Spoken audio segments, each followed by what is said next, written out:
for no reason whatsoever. It's a shame. It's a shame. So I think we are making progress. It's step by step. There's tremendous hatred between the leaders, if you call the whole situation leaders. But I think we'll get that done. And the Middle East, a lot of things are happening with respect to Iran. And we'll see if we can get something done. And if not, it's going to be a bad situation. Very, very bad. Oil sanctions that you mentioned today, when will they start? So we have a couple. We have the secondary tariffs on Iran, and we'll probably give it a couple of weeks. And if we don't see any progress, we're going to put them on. We're not putting them on right now, but if you remember, I did that 6 years ago, and it worked very well, to put it mildly. And if the election weren't rigged, you would have a situation where there would be no problem with Iran today. But it was. Biden didn't know what he was doing, obviously. And we have a very rough situation in the Middle East because of that. You ended up with October 7th, and you would have never had October 7th, and you would have never had Russia going into Ukraine likewise. But we're going to make a decision on secondary tariffs on Iran based on whether or not they're going to make a deal. If they're going to make a deal, then we're never going to put secondary tariffs on. We're going to hope they have a great, long, and successful life as a country. But we'll see what happens. It's very interesting. I can't imagine them doing anything else but making a deal. I would prefer a deal to the other alternative, which I think everybody in this plane knows what that is. And that's not going to be pretty, and I do not prefer that. So, Mr. President, on the tariffs, you said that you were at one point that the tariffs Tuesday would be more conservative than what people might think. There's reports that you are maybe now looking to make the tariffs higher. So are you weighing higher tariffs? Or the tariffs will be far more generous than those countries were to us, meaning they will be kinder than those countries were to the United States of America over the decades. They ripped us off like no country's ever been ripped off in history. And we're going to be much nicer than they were to us, but it's substantial money for the country, nevertheless. On the tariffs that you're planning, so you're expecting to hit something like 10 to 15 countries, is that right? No. All of the countries? Is it across the board? Not 10. I don't know. Who told you 10 or 15 countries? We heard that. So we heard that you were going to aim for the 10%. But you didn't hear it from me. Okay, so how many countries will be in that initial tranche? You'd start with all countries, so let's see what happens. There are many countries. On the Russian... I haven't heard a rumor about 15 countries, 10 or 15. So you're starting with all countries? Well, essentially, all of the countries that we're talking about. I wouldn't be talking about all countries. It's not a cutoff.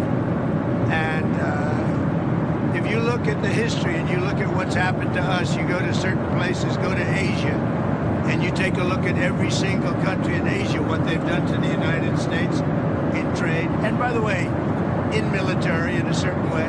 You look at, take a look at trade with Asia, and I wouldn't say anybody is treated as fairly or nicely, and but we are going to treat them. We're going to be much more generous to them in terms of heart. We're going to be much more generous than they were to us. You said that how soon are you considering? All right, guys, we're going to get right into it. So, apparently, Donald Trump has said he is very angry and pissed off with Russian President Vladimir Putin after weeks of attempting to negotiate a ceasefire in Ukraine. In an NBC News interview, the U.S. president criticized Putin for attacking Ukrainian President Vladimir Zelensky's credibility and threatened to impose a 50% tariff on countries buying Russian oil if he did not agree to a ceasefire. Last week, Putin suggested the possibility of a UN-run government in Ukraine to organize new elections and then begin peace talks. Trump's comments mark a change in tone towards Putin over the past 6 weeks. Trump has publicly harangued Zelensky and demanded numerous concessions from the Ukraine's president. So, essentially, guys, Putin is playing Trump like a fiddle. Why the hell would Putin want to negotiate with Trump he has the upper hand with that entire conflict. He knows Putin's a smart guy, guys. He knows it's a war of attrition. He knows that Ukraine is on the brink of collapse. He knows that, Zelensky's not a credible individual that you could sit and negotiate with. He even knows that the West isn't a credible, aren't credible people that you want to sit and negotiate with, because he's been stabbed in the back throughout history, right? He tried to join NATO. He tried to negotiate with the West. He tried to distance himself from China and Iran. And they kept stabbing the guy in the back. And he knows Trump's not pushing the buttons, man. That's just the reality of the guy. Like, he's not pushing the button. You think if Trump's pushing the button, he wouldn't be threatening Iran with nuclear warfare, right? Because he essentially ran on the fact that he didn't want war. Now he's claiming that now he has B-52 bombers on Diego Garcia, and he's claiming that, if Trump doesn't negotiate, we're going to, it's going to be real ugly. We're going to do this. We're going to do that. Iran's like, all right, do whatever the hell you want. President Vladimir Putin, right, knows that the U.S. is in no way, shape, or form ready to go fight on a multi-front war in East Asia, Europe, and the Middle East. Do you think the U.S., you guys really think, the fact that even people mention that NATO is like somehow this military threat, that they're going to be, they're going to have to like summon NATO, the NATO army. I don't even know if they have an army. I don't even know. I've never seen they haven't been refining their army. They're dependent on the U.S. military, really, right? NATO and the U.S. and this and that. They are in no way, shape, or form, guys, to fight a three-front war. Get the hell out of here with that crap, man. Right? After 20 years in Afghanistan, Iraq, and now they want to fight the Russians. Yeah, okay. Yeah. And so Trump, I don't think Trump realized, I don't think his military advisors, I don't think his national security team is sitting him down saying, hey, dude, we can't win this one. Let's just negotiate, man. Let's just we can't win this one. You know what I mean? Putin doesn't give a shit. Putin's, bro. And then he says, we're going to implement 50% tariffs on Russia's exports. Anyone that buys oil from Russia, we're going to tariff. Putin's not dependent on your economy. See, that's the whole point of BRICS. He's not dependent on the West anymore. He doesn't give a shit. He's doing business with China. He's doing business with, other powers around the world that, want to do business with him. Russia has a booming economy, right? And I don't think Trump is, he's thinking that Putin is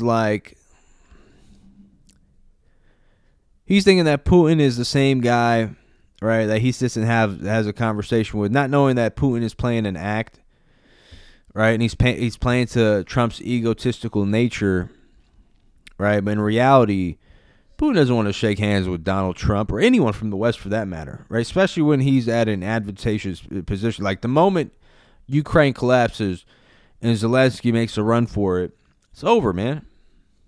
It's Russian territory, right?